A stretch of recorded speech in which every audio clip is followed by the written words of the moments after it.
देख रहे हैं GB24 न्यूज और मैं हूं आपके साथ कुसुम ठाकुर। आइए नजर डालें झारखंड की कुछ अहम खबरों पर।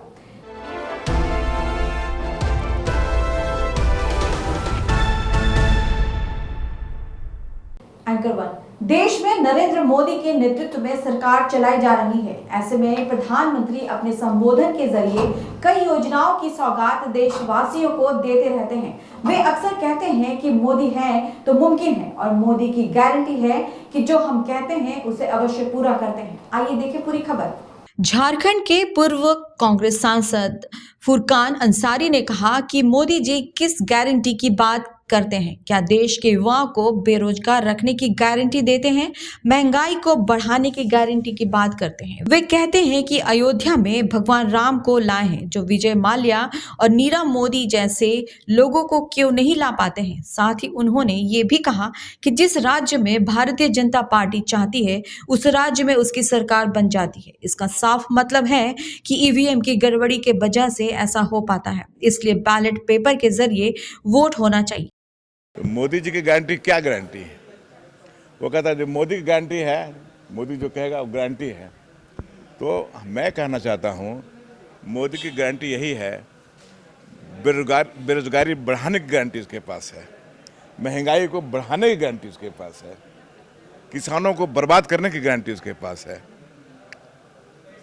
ये सारे गारंटी को लेके बैठे हुए हैं। वो उस गारंटी पर बात नहीं करते हैं और ये कहते हैं कि हम राम को लाए हैं वहाँ पे अयोध्या में। तो राम को जब आप ला सकते हैं तो नीरव मोदी और माल्या को ले आओ ना भाई, इतनी ताकतवर हो आप तो ले आओ। सारा जो लेके भागा है उसको ले आओ, उसको लाने की ताकत तो है नहीं है।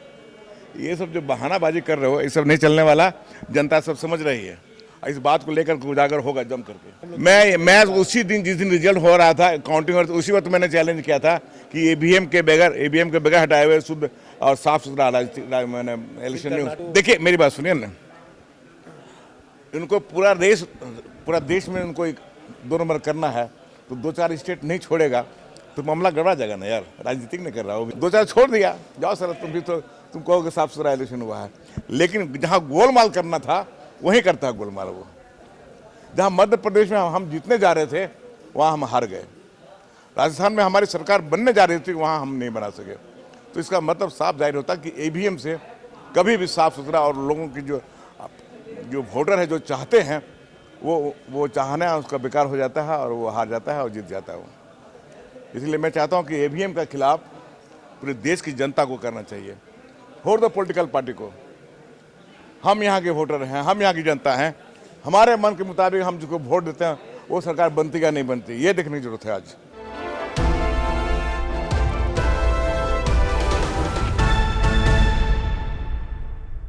झारखंड में कांग्रेस, झारखंड मुक्ति मोर्चा और राजद की गठबंधन की सरकार है। सरकार के विधायक लोबिन हेम्ब्रॉम ने झारखंड बनने से लेकर अब तक आदिवासियों के हित को लेकर सवाल खड़ा किए हैं। आइए देखें पूरी खबर। इसके साथ ही उन्होंने कहा कि झारखंड बने 23 वर्ष हो चुके हैं और अब तक की कई पार्टियों की सरकार बन चुकी है, लेकिन अभी तक आदिवासियों के हक और अधिकार नहीं मिल पाए। यहां तक कि उनके जमीन को लूटकर बड़े बड़े मॉल, इमारतें बनाई जा रही है। साथ ही उन्होंने कहा कि हम अपने सरकार पर लगातार सवाल खड़े करते रहे हैं और जनहित के कार्य को लेकर कार्य नहीं हुए तो आगे भी आवाज उठाते रहेंगे। स्पष्ट बता दे रहा हूँ, ये राज्य अलग हुआ 23 साल पार हो गया, लेकिन सब लोग आदिवासी के पक्ष और विपक्ष आदिवासी की दुहाई दे रहे हैं। लेकिन मैं पूछना चाहता हूँ, जानना चाहता हूँ कि 23 साल के अंदर में आदिवासी को क्या मिला? क्या इसका अधिकार बचा? किसका जमीन बचा? क्या जब एक्ट रहने के बाद भी जमीन नहीं बचा? आदिवासियों का जमीन यहाँ पर मॉल बन रहा है, आदिवासियों के जमीन पर यहाँ बहुत सारे मकान बन रहे हैं। तो क्या मिला? जो था वो भी तो खत्म हो रहा है। चाहे किसी की भी सरकार हो, चाहे किसी भी की सरकार हो 23 साल के अंदर में, लेकिन यहाँ के आदिवासियों को क्या मिला? जो था वो भी तो खत्म हो गया भाई। आदिवासी सबसे अरे यार, आदिवासी के जमीन पर यहाँ मॉल बन रहा है, आप लोग देख रहे हैं ना?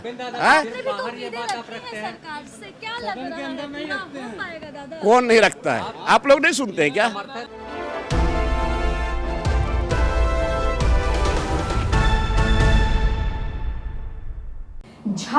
विधानसभा की विशेष सत्र के आखिरी दिन विधानसभा के अंदर कांग्रेस विधायक दीपिका पांडे सहित आदिवासियों के हित को लेकर झारखंड बीजेपी प्रदेश अध्यक्ष बाबूलाल मरांडी पर तीखी प्रतिक्रियाएं दी। आइए देखिए पूरी खबर। यहीं पर नहीं रुके कांग्रेस विधायक, इसके साथ ही उन्होंने कहा कि बाबूलाल मरांडी आदिवासी नेता हैं, लेकिन वे आदिवासियों के नेता नहीं हो सकते। साथ ही स्मृति ईरानी पर भी तीखा हमला किया। शब्द नहीं इस्तेमाल किए हैं जो हिंदी के क्या बोले डिक्शनरी में ना हो, शब्दकोश के बाहर। सदन के अंदर पार्लियामेंट्री है कि नॉन पार्लियामेंट्री, वो अगर देख करके अगर ज़रूरत पड़े तो हटा दें। लेकिन क्या यह हकीकत नहीं है कि दलितों को, आदिवासियों के कपड़े उतार कर, सिर्फ महिलाओं के नहीं माइनॉरिटीज़ के भी साथ हो रहा है कि उनके कपड़े उतार कर उन्हें पीटा जा रहा है, उनके प्राइवेट पार्ट्स को आहत किया जा रहा है। ये हकीकत है आज इस देश की। यही बात मैं अगर कह दे रही हूँ तो इन्हें बहुत तकलीफ हो रही है।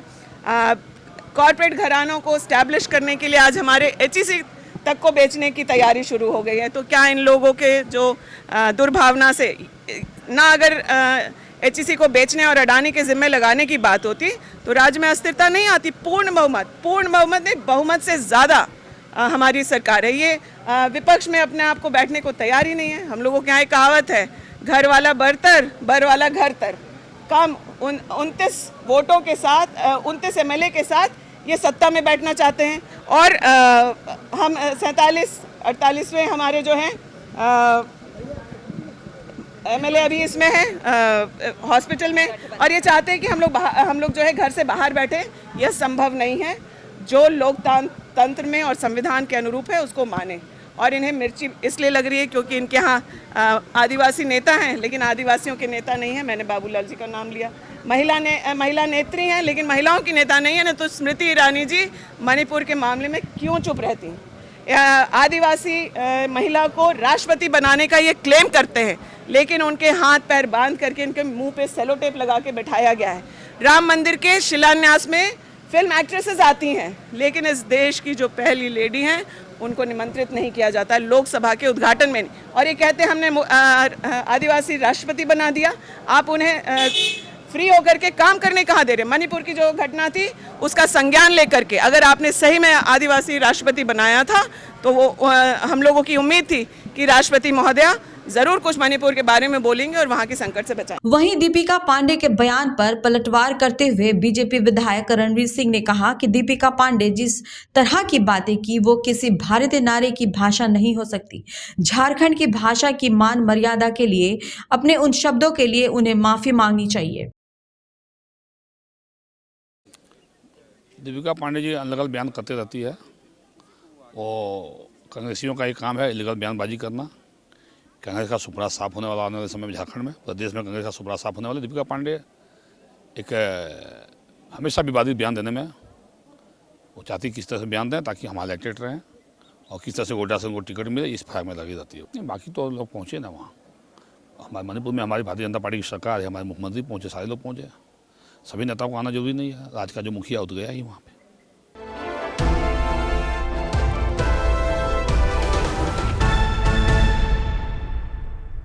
जमशेदपुर के साक्षी में पुरानी करीम टॉकीज के पास टाटा स्टील ने अतिक्रमण चलाओ अभियान चलाया। इस अभियान में दुलाल चंद्र प्रामाणिक की पूरी दुकान तोड़ दी गई। आइए देखें पूरी खबर। ये दुकान 40 साल से थी और गुमटी रख कर वो दुकान चलाते थे। दुलाल चंद्र प्रामाणिक का कहना है कि उनकी दुकान में सामान भी था जो बर्बाद हो गया। उन्हें कुछ लोगों ने फोन कर बताया कि उनकी दुकान तोड़ी जा रही है, तब वो आए। उन्होंने कहा कि दुकान तोड़ने से पहले किसी तरह की नोटिस उन्हें नहीं दी गई थी। आपका? मेरा नाम है दुलाल चंद्र प्रामाणिक। क्या घटना हुआ था आज? क्या हुआ था आज? यहाँ वो हम घर में था, हमारा बुखार था, टाइफाइड मलेरिया था, हॉस्पिटल भर्ती था। आपको फोन किया था आपका दुकान तोड़ेगा, इसलिए हम दौड़ के आया सर। जैसे आया तब तक दुकान टूट गई। कितने साल से आप यहाँ पे थे? कम से कम 40 साल सर। 40 साल में एक बार भी आपको हटने के लिए नहीं बोला गया था? नहीं सर। कोई नोटिस दिया गया था आपको? दुकान में कुछ सामान भी था आपका? सामान तो था। सामान क्या हुआ? तो सामान थोड़ा बचा है, थोड़ा रखा है। सामान बोला। अभी कैसे जीविका चलाएंगे आप अपना? देखिए साहब बोला थोड़ा खाली जगह वहाँ बना लीजिए, देखिए कैसे जबरदस्त करेगा। कहाँ हमको दुकान देगा साहब? बोला है दुकान देगा? अभी आपको साहब बोला बोले खाली जगह में थोड़ा बना लीजिए तो वेंडर लाइसेंस है आपके पास? सर जेनेसी से हमको बना काट अगर वेंडर लाइसेंस है आपके पास जेनेसी से बना काट हाँ है सर। तो वो उस कार्ड को आपने दिखाया है यहाँ पर? ना आप गट्टा तो सर टूट गया सर। क्या नाम है आपका? मेरा नाम दुलाल चंद्र प्रामाणिक।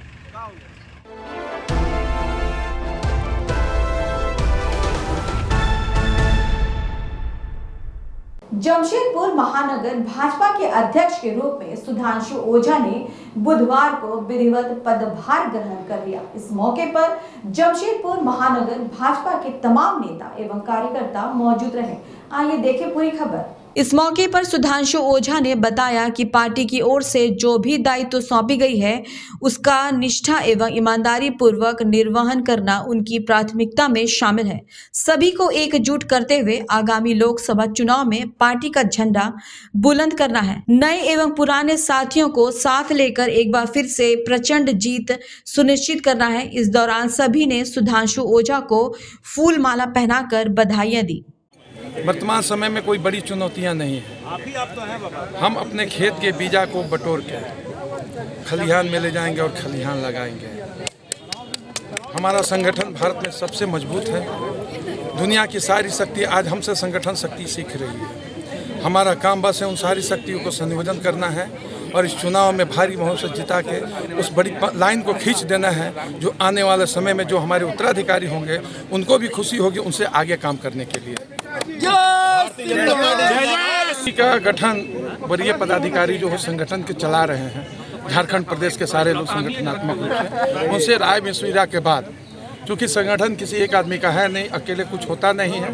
क्योंकि संगठन है हम तो उसके एक सिपाही हैं। केवल स्टीयरिंग पर बैठाया हुआ संगठन बहुत बड़ा चीज़ है और संगठन चलाने में यहाँ सामूहिक नेतृत्व होता है। उनसे राय विचार के बाद सारे आगे का काम होगा। लेकिन कहीं ना कहीं कुछ सोचा पुरानी सारे लोगों को एक्टिव कर दिए हैं। 29 तारीख को हमारे दायित्व की घोषणा हुई। 3 दिन के बाद प्रदेश के महानगर के पदाधिकारी को बुलाए और सारे पुरानी समिति जो भी कार्यकर्ता थे उनको स्पीड कर दिया। काम करते रहना है। आगे जो होगा संगठन के निर्देश पर जगह मिलेगी। ये पुराने सबका संयोजन होता है। नए इसलिए कि संगठन को आगे बढ़ाना है।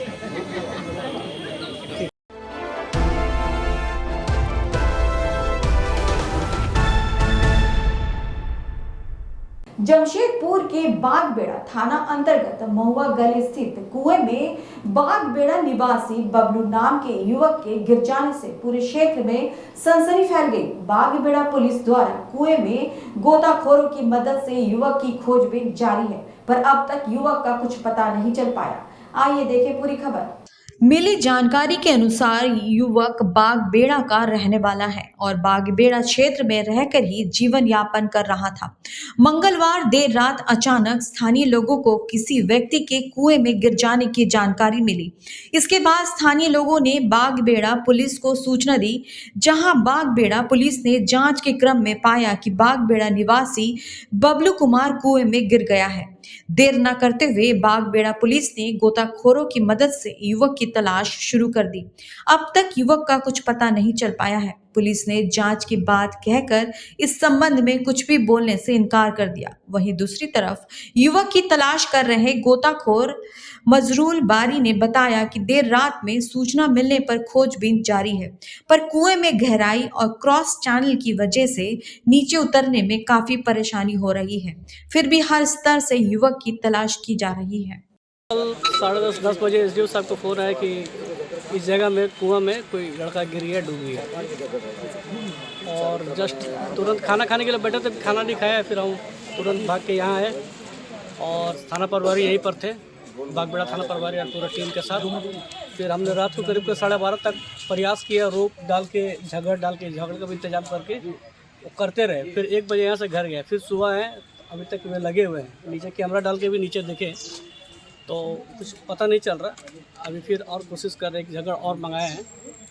अच्छा सर, ये पुष्टि हुई है कि नहीं कि अंदर शव है, ऐसा कुछ ऐसा? ऐसे हमको कोई कंफर्मेशन ये नहीं है, लेकिन बोला है कि इसमें एक लड़का डूब गया है। उसको हम मान के काम कर रहे हैं। ना हम देखे हैं और ना जो देखा है वो यहाँ पर कोई है। नाम क्या है युवक का, कुछ पता चला है? नहीं, सब हमको नहीं पता। आपका शुभ नाम? मेरा नाम था बबलू। मेरा नाम मजरूल बारी है। हम टाटा से सिक्योरिटी में हैं और सिविल डिफेंस का वॉलंटियर भी है, और मेरा साथ सिविल डिफेंस का बड़ा बाबू भी है, वो भी रात को थे, रात के 1 बजे तक थे। मतलब अभी भी प्रयास जारी है? हमारा भी प्रयास जारी है, अभी और भी प्रयास करेंगे इसमें।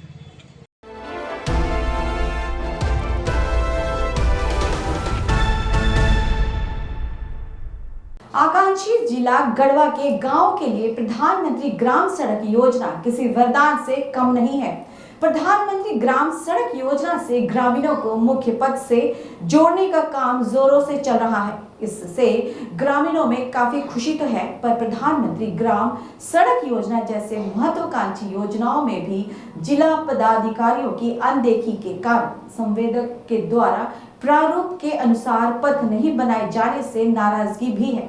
साथ ही मजदूरी करने वाले बाहर जाने वाले मजदूरों को अपने गांव में ही काम मिलने से काफी उत्साह भी है। आइए देखें पूरी खबर। धुरकी प्रखंड के धुरकी ढोर से देवियाही होते हुए नक्सी तक बन रहे सड़क में मजदूरी का काम मिलने से मजदूर काफी खुश है। मजदूरों ने इसके लिए प्रधानमंत्री को आभार व्यक्त किया है। पहले हमन के बाहरी जाला काम करे पड़त रहे, अब हमन के गांव में काम मिल गइल बा। प्रधानमंत्री योजना काम यहाँ मिलल बा। ठेकेदार के थ्रू हमने काम करते रोड में, अब हमने के मने खूब बढ़िया लगत बा काम करे में। घरे कमा के बाल बच्चा पोसत थे। प्रधानमंत्री जी का धन्यवाद देते।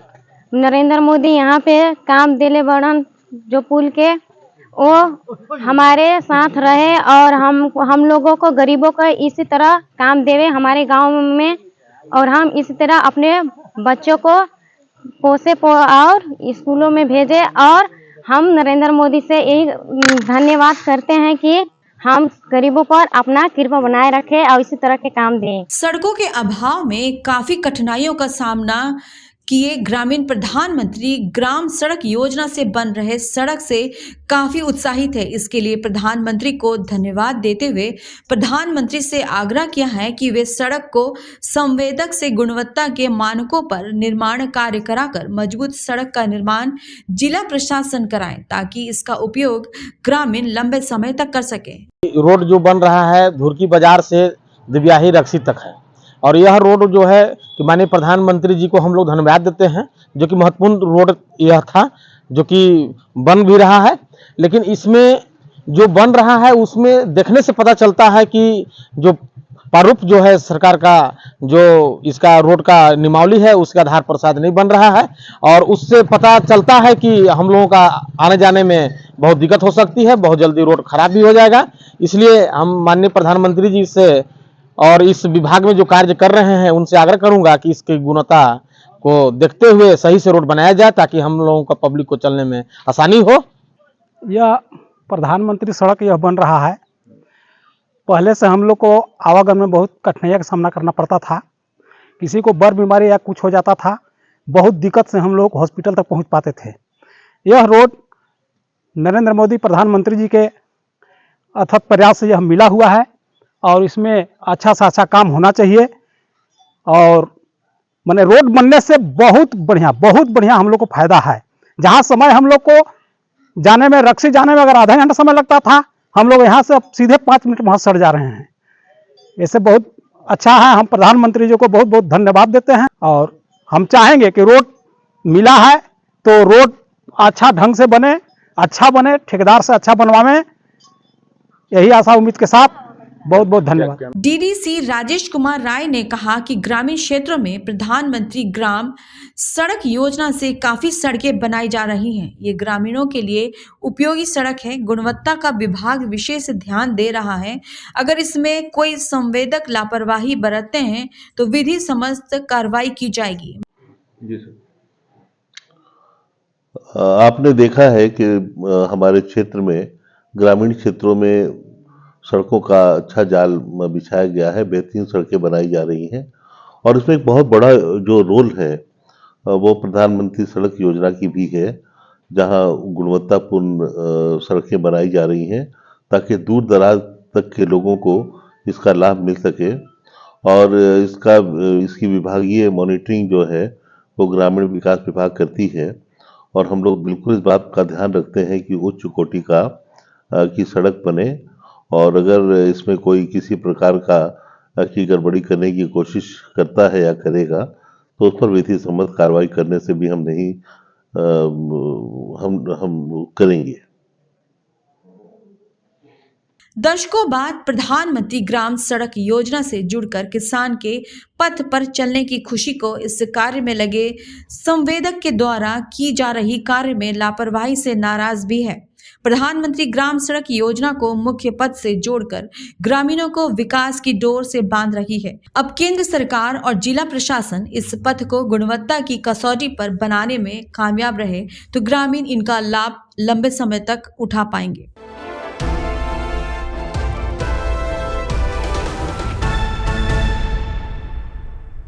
बुधवार को अफीम विनिष्टीकरण करने निकले सदर थाना के जवानों पर घात लगाकर टीएसपीसी के नक्सलियों ने अंधाधुंध फायरिंग की। जवाबी कार्रवाई में पुलिस और नक्सलियों के बीच भीषण मुठभेड़ हुई। आइए देखें पूरी खबर। इस घटना से 2 जवान शहीद हो गए जबकि 3 जवान गंभीर रूप से घायल हैं।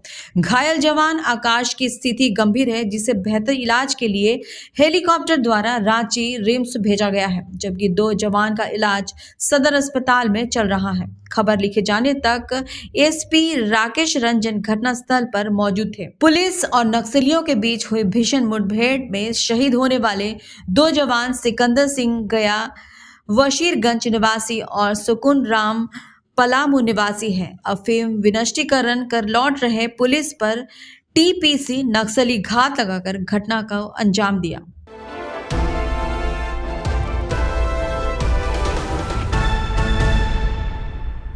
झारखंड विधानसभा के नेता प्रतिपक्ष पूर्व मंत्री अमर कुमार बावरी कुडू पहुंचे और मृतक पूर्व पंचायत समिति सदस्य संतोष मांझी की पत्नी पूनम देवी सहित परिजनों से मुलाकात कर उन्हें ढाढ़स बंधाया एवं न्याय दिलाने का भरोसा दिलाया। आइए देखें पूरी खबर। उनसे मुलाकात करने के बाद उन्होंने कहा कि संतोष मांझी की हत्या से हम सभी मर्माहत हैं। कुडू में 2 साल में 4 गोली चालन और हत्या की घटना की वजह पूछने पर उमर बावरी ने गहरी नाराजगी व्यक्त करते हुए कहा कि इस राज्य में अपराधी बेलगाम हो गए हैं। वहीं पुलिस की सुस्ती लोगों को भय व आतंक के वातावरण में जीने पर विवश कर दिया। सरकार का सिर्फ चेहरा बदला है। भाजपा पार्टी एवं समाज त्वरित न्याय की मांग करता है। प्रशासन ने जल्द अपराधियों को गिरफ्तार नहीं किया तो हम लोग सड़क से लेकर सदन तक आंदोलन करने पर बाध्य हो जाएंगे। मौके पर पीड़ित परिवार से मिलने वालों में बीजेपी के वरिष्ठ नेता प्रवीण कुमार सिंह, ओम प्रकाश सिंह, जिला अध्यक्ष मनीर उराव, राजकुमार वर्मा, अनुसूचित जाति के पूर्व प्रदेश अध्यक्ष राजू रजक, महामंत्री यदुनंदन तिवारी, जिला उपाध्याय मौजूद रहे। वर्तमान राज्य सरकार के कार्यकाल में जितनी घटनाएं आपराधिक घटनाएं बढ़ी है किसी से छिपी हुई नहीं है। इन एवरेज हर दिन 5 हत्याओं की घटना, 5 दुष्कर्म की घटना इस सरकार होती है। कुडू की घटना इसलिए खास हो जाती है कि एक ही तरह के प्रकृति का हमला और हत्याएं जिसका नेचर एक समान है। बाजार में घटनाएं घटित होती है, विशेष एक समाज के लोगों को टारगेट करके गोलियां चलाई जा रही है, हत्याएं की जा रही है। ऐसे कई एक चिंताजनक सूचनाएं यहाँ आने के बाद मिली। 2 दिन पहले संतोष मांझी जी का जिस तरह दिन दहाड़े कुडू बाजार में हत्याएं की गई, अपराधियों का मनोबल, भले ही सरकार का चेहरा बदल गया लेकिन अपराधियों का मनोबल किस तरह से 7वें आसमान पर है ये देखने को मिलता है। एक सामाजिक व्यक्ति जो हर किसी के सुख दुख में खड़ा रहने वाला था, हर व्यक्ति के काम आने वाला था, ऐसे संतोष जी की हत्या, नृशंस हत्या, इससे हम सब लोग बहुत मर्माहत हैं। और हम लोग चाहते हैं कि सरकार, अभी डीजीपी साहब से बात हुई थी 2 दिन पहले जिस दिन हत्या हुई थी, आज एसपी से भी बात हुई है। उन्होंने कहा है कि हम लोग सही दिशा में जा रहे हैं, लेकिन उम्मीद हम करते हैं कि इमीडिएट उन तमाम अपराधियों की गिरफ्तारी हो। इसके पीछे जो शक्तियां षड्यंत्र में लगी थी उनके खुलासे हो और किस कारण से हत्याएं हुई है उसका भी जानकारी मिले। और साथ ही साथ इस गरीब परिवार के बच्चों के आगे के भविष्य जो अंधकार में दिख रहा है, एक पत्नी का माथे का सिंदूर जो मिट चुका है, उस परिवार के सुरक्षा के लिए जरूरी है कि आप उनके जीवन को आगे बढ़ाने के लिए जो भी सुरक्षा दे सकते हैं, जो भी सरकारी सुविधाएं दे सकते हैं, अगर यदि आपने कमिट किया है, सरकार ने लोगों के कहने पर जो प्रतिनिधिमंडल गया था, यहाँ के प्रखंड विकास पदाधिकारी ने कहा है कि उनके काम के लिए, उनके नौकरी के लिए 4th ग्रेड की नौकरी या किसी प्रकार से आप सहायता कर सकते हैं तो आपको करना चाहिए। ये हम सबका एक मांग है, पूरे समाज का मांग है, और साथ ही साथ अपराधी पकड़ में आए और बहुत जल्द आए, और इस पूरे घटना के पीछे के उन तमाम षड्यंत्रों का उद्भेदन हो, ये हम सब लोग उम्मीद करते हैं, आशा करते हैं। नहीं तो भारतीय जनता पार्टी अपने कार्यकर्ता के लिए, इस क्षेत्र के नागरिकों के लिए और इन हत्याओं के उद्भेदन के लिए सड़क से लेकर सदन तक की लड़ाई लड़ेगी। अभी तक के लिए बस इतना ही। देश और दुनिया की तमाम खबरों के लिए बने रहिए हमारे साथ और देखते रहिए GBN 24।